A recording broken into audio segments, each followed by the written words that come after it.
こんにちは、ヒロです。最近流行っている AI での動画生成。楽しいんですが、クレジットの残量気になりませんか？僕もそうなんですけど、納得がいくまで作り込みたいのに、もう今月分のクレジットないやってこと結構あるかと思います。そんな中、動画生成が無制限というすごいツールに出会いました。それが DOMO AI です。今回はこの DOMO AI を実際に使いながら紹介していきたいと思います。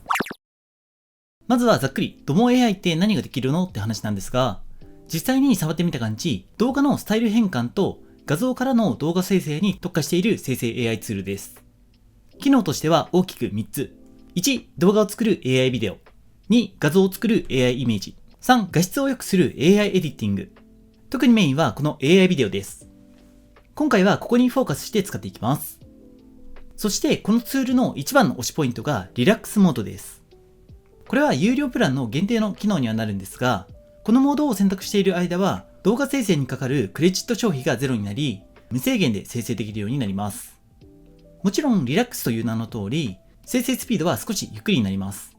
ただ実際使ってみた感覚としては、極端に遅すぎるというものではなくて、別の作業をしている間にバックグラウンドで回しておけば気にならないレベルでした。失敗したらクレジットがもったいないというプレッシャーを感じずに、納得いくまで何度も繰り返して直せる。この精神的なメリットがクリエイターにとっては非常に大きいと感じます。じゃあ肝心のクオリティはどうなんだっていうところで、まずは動画の元となる画像から作っていきます。最近のアップデートで Google の最新モデルナノバナナプロが搭載されたみたいなので、そのクオリティを試してみたいと思います。ちなみにこの画像生成もリラックスモードの対象です。僕のチャンネルっぽく Web デザイン風の素材を作りたいので、エンジニアがコーディングしている風景をリクエストしてみます。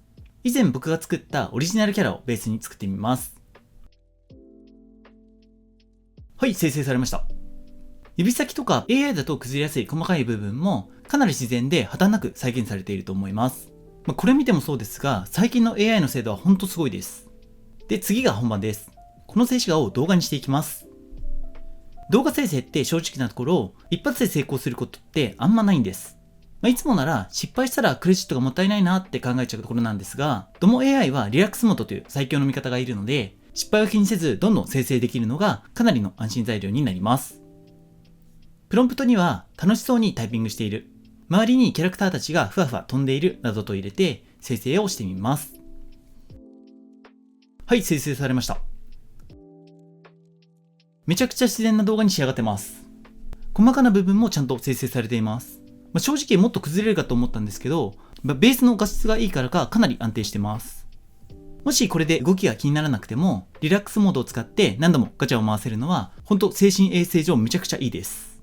あと個人的に使えるなと思ったのが、このビデオからビデオにする機能です。よく見るのが、スマホで撮った実写動画をアニメ風にするやつとかです。AI の動画って結構ちらついたりするんですけど、DOMO AI は変換の安定性が高い気がします。最後までご視聴いただきありがとうございました。あとは AI アバターの機能。これは VTuber とかにおすすめです。キャラクター画像を用意して、音声も合わせてアップロードします。ちなみに直接ここで音声入力も可能です。テキストのプロンプトも合わせて入力して、これだけでキャラクターが自分のアバターとして喋る動画が作れちゃいます。この辺 Div タグ使いすぎじゃない？顔出しはしたくないけど動きがある動画を作りたいって人にはかなり有力な選択肢になるんじゃないでしょうか。はい、というわけで実際に DOMO AI を使ってみましたが、僕の結論としては、とにかく試行錯誤したいっていう人には最強のツールだと思います。画質もいいし、何よりリラックスモードでの無制限がやっぱり強いです。クレジットを気にせずにクリエイティブにとことんこだわれるのは想像以上に快適でした。まずは質より量で実験したいとか、コスパ重視で始めたいっていう方は一度触ってみる価値はあるかと思います。気になった方は概要欄にリンクを貼ってあるので、ぜひチェックしてみてください。最後までご視聴いただきありがとうございました。